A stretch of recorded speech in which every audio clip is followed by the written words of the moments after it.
salue dans le nom puissant du Seigneur Jésus-Christ. Je suis dans la joie de vous retrouver encore aujourd'hui pour continuer dans notre enseignement que nous avions commencé, notamment sur le thème de la guérison à Bethesda. Souvenez-vous que nous avions déjà fait 3 prédications là-dessus et aujourd'hui ça va être la 4e prédication où nous allions étudier notamment 4 points que nous découvrons en plus des 6 premiers points que nous avions déjà étudiés dans cette histoire entre ce malade de Bethesda et le Seigneur Jésus-Christ. Donc nous remettons ce moment entre les mains de l'Éternel, Père des armées, nous remettons ce moment entre tes saintes mains. Viens nous conduire, viens conduire ton peuple afin que nous puissions découvrir ce que tu nous apprends au travers de cette histoire qui s'est passée entre vous, cher Saint-Esprit, et ce malade de Bethesda. Merci encore, Seigneur, de nous fortifier et d'être présent au milieu de nous. Dans le nom puissant du Seigneur Jésus-Christ, nous disons Amen. Frères et sœurs, je vais donc vous inviter que nous puissions lire notre lecture de base, notamment Jean 5. C'est la lecture que nous sommes en train de faire depuis un certain moment. Je vais donc le lire très rapidement. Par contre, aujourd'hui, on va se focaliser juste sur un verset. C'est sur ce verset que nous allons tirer l'essence même, la substance même de la prédication d'aujourd'hui. Donc, nous allons dans Jean 5, verset 1, je lis la parole de Jésus. « Après cela, il y a eu une fête des Juifs, et Jésus monta à Jérusalem. Or, à Jérusalem, près de la porte des brebis, il y a une piscine qui s'appelle en hébreu Bethesda, qui a 5 portiques. Sous ces portiques étaient couchés en grand nombre de malades, des aveugles, des boiteux, des paralytiques qui attendaient le mouvement de l'eau. Car un ange descendait de temps en temps dans la piscine et agitait l'eau. Et celui qui descendait le premier, après que l'eau avait été agitée, était guéri, quelle que fût sa maladie. Là se trouvait un homme malade depuis 38 ans. Jésus, l'ayant vu coucher, et sachant qu'il était malade depuis longtemps, lui dit, « Veux-tu être guéri ?» Le malade répondit, « Seigneur, je n'ai personne pour me jeter dans la piscine quand l'eau est agitée, et pendant que j'y vais, un autre descend avant moi. » « Lève-toi, lui dit Jésus, prends ton lit et marche. » Aussitôt cet homme fut guéri, il prit son lit et marcha. Gloire au Seigneur, gloire au Seigneur. Donc c'est Jean 1, du premier verset jusqu'au verset 9. J'ai relevé 4 autres points, 4 autres enseignements qu'on peut tirer dans cette histoire. Donc on dirait le 7e point que j'ai retenu, Dieu ne blâme pas. Dieu ne blâme pas et Dieu ne nous condamne pas. Dieu ne blâme pas. Pourquoi je dis que Dieu ne blâme pas? Alors, quand on lit le verset 14 de cette histoire, on va au verset 14. Souvenons-nous que ce monsieur qui était malade a rencontré le Seigneur Jésus. Le Seigneur lui dit, veux-tu être guéri?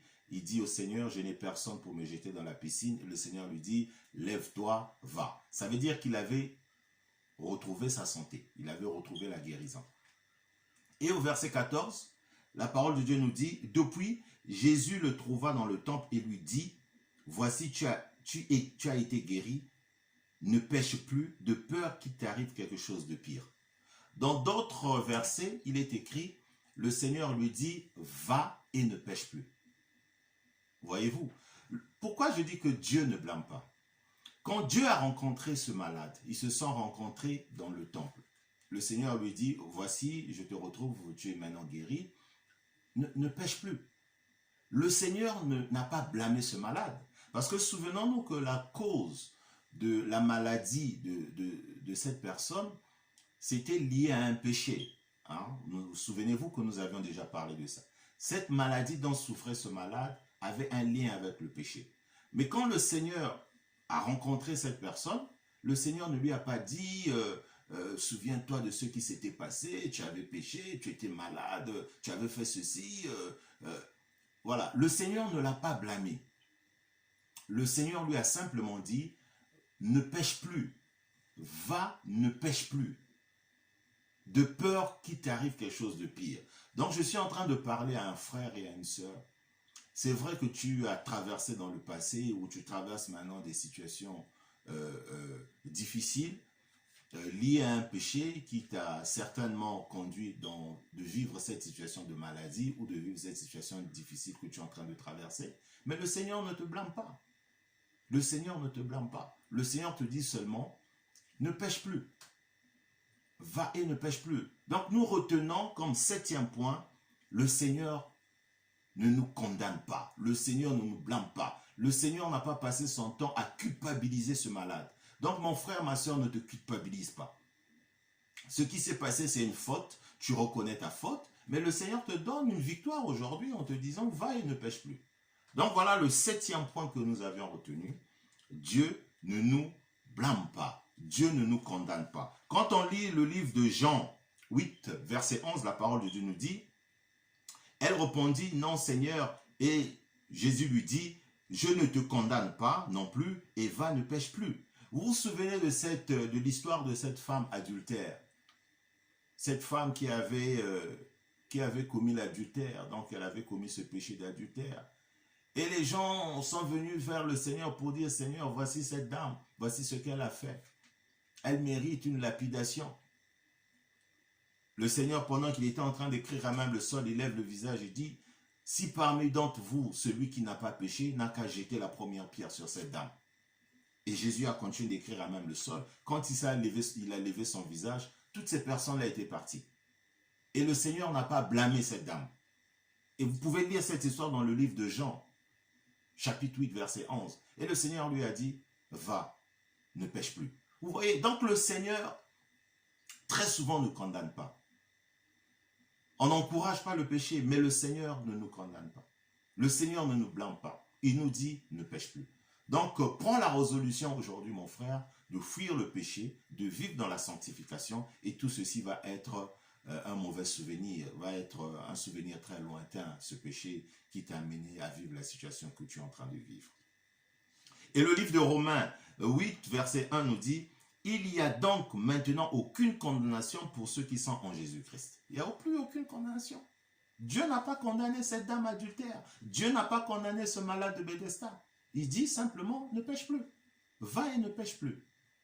Gloire au Seigneur, reçois cette révélation, reçois cette parole Réma aujourd'hui pour ta vie, mon frère, ma soeur, toi qui suis cette prédication.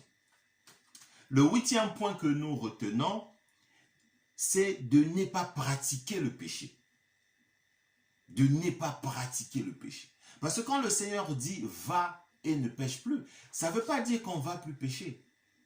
Nous sommes des humains. Seul Jésus ne pêche pas. Seul Christ ne pêche pas. Mais nous, nous péchons. Mais quand le Seigneur dit « va, ne pêche plus », qu'est-ce que ça veut dire? Parce que j'ai eu des questions là-dessus. Il y a des gens qui m'ont posé la question. Mais pasteur, le Seigneur dit « va, ne pêche plus ». Mais donne-nous des explications. Oui, quand le Seigneur dit « va, ne pêche plus », ça ne veut pas dire que tu ne vas plus pécher. Nous péchons d'une manière ou d'une autre. Quelquefois même de manière involontaire, on pêche. Mais quand le Seigneur dit « va, ne pêche plus », ça veut dire quoi? Ça veut dire que ne sois plus esclave du péché. Ça veut dire que ne demeure pas dans le péché.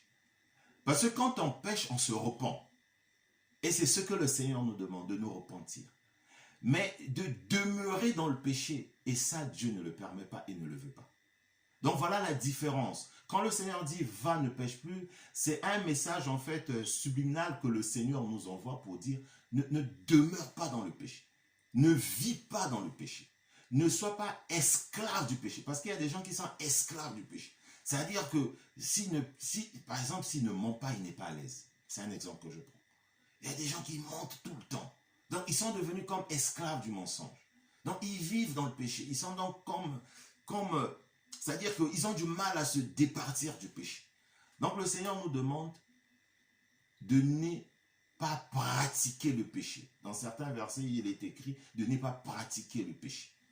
Ou de ne pas être esclave du péché. Ou de ne pas demeurer dans le péché. De rester éternellement dans le péché. Et quand on va dans le livre de 1 Jean 3, verset 9, la parole de Dieu nous dit « Quiconque est né de Dieu ne pratique pas le péché. Parce qu'il a la sémence de Dieu, parce que la sémence de Dieu demeure en lui et qu'il ne peut péché parce qu'il est né de Dieu. Et Romains 6,6, c'est un verset qui est connu de beaucoup. Romains 6,6 nous dit, sachant que notre vieil homme a été crucifié avec lui, afin que le corps du péché fût détruit pour que nous soyons plus esclaves du péché. Voilà, donc notre vieil homme a été détruit, nous ne sommes plus esclaves du péché. On ne veut plus vivre dans le péché de manière continuelle, d'être esclave, de demeurer dans le péché. Et c'est ce que le Seigneur nous défend. Le 9e point que nous retenons, le 9e point que nous avions retenu, c'est de ne pas compter sur les hommes. Ah oui, les gens me disent, oui, mais... Parce que j'ai eu une discussion là-dessus, mais Seigneur, pasteur, comment on ne peut pas compter sur les hommes? Mais on compte d'abord sur Dieu. Voyez-vous, quand on lit l'histoire de ce malade, lui, comptait sur les hommes. D'abord, au départ, il comptait sur lui-même, on en a déjà parlé. Et après, il commençait à compter sur les hommes. Puisque c'est le premier des plus forts des malades qui avait la capacité de tomber dans la piscine en premier, qui trouvait la guérison. Mais lui, comme il était malade, il ne pouvait pas. Donc, il allait proche de la piscine de Bethesda dans l'espoir, dans l'espérance de trouver quelqu'un qui pouvait le porter et le jeter, le plonger dans la piscine. Comme ça, il trouve la guérison. Mais Dieu l'a guéri différemment. Lui, il n'est pas tombé dans l'eau. Donc, il comptait sur les hommes, mais Dieu, sachant qu'il était malade, lisez bien le passage, Dieu sachant qu'il était malade, Dieu sait que tu es malade, mon frère. Dieu sait que tu es malade, ma soeur. Dieu va te rencontrer là où tu ne t'attends pas. Dieu va te donner la guérison là où tu ne t'attends pas. Tu traverses des moments difficiles, c'est vrai.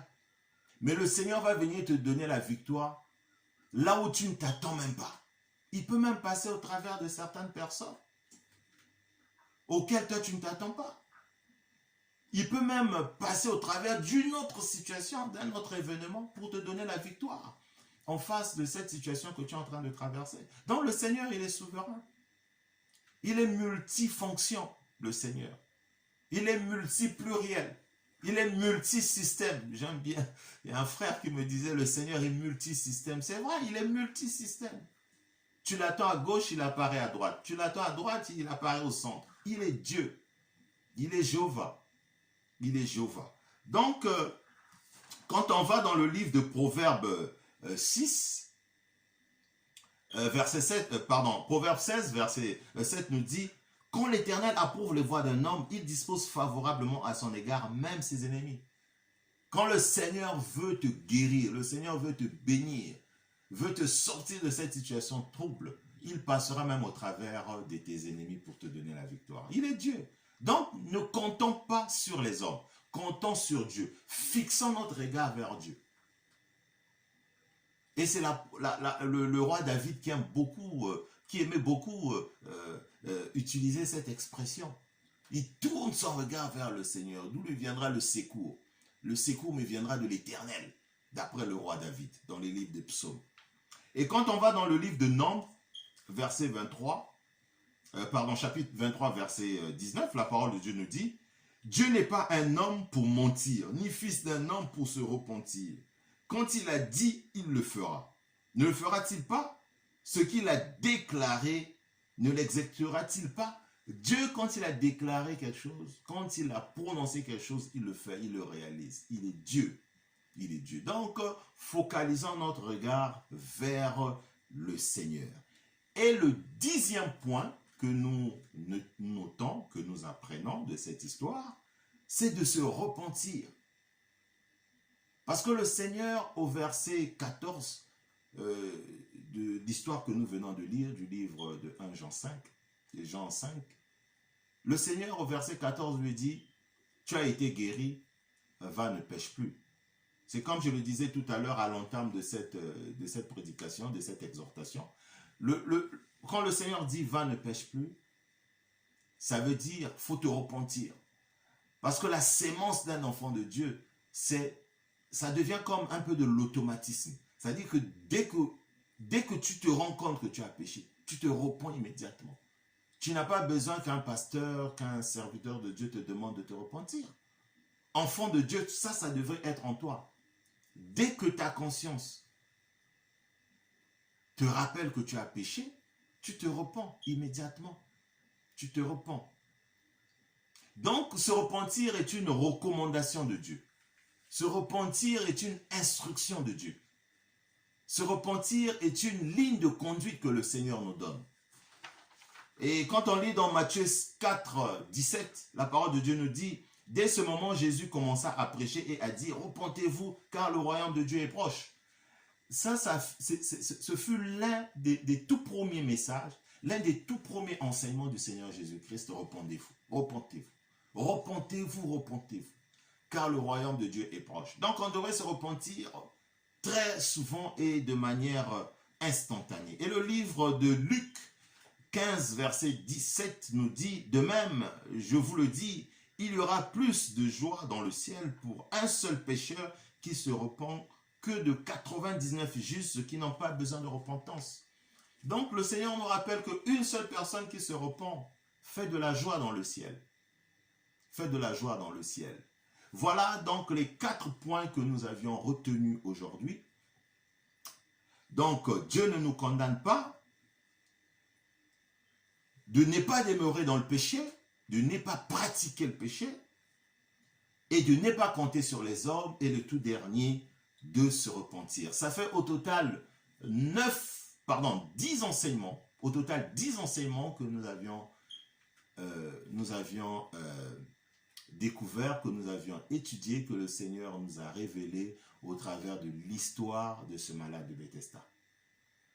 Et je prie que les enseignements que nous avions tirés de cette histoire puissent vous apporter la connaissance, parce que la connaissance libère. La connaissance nous rend libres. La connaissance de la parole de Dieu nous rend libres. Que le Seigneur vous bénisse. Je prie que cette histoire soit une histoire qui va vous apporter un réma, une révélation, une connaissance de plus dans la marche chrétienne. Que le Seigneur vous bénisse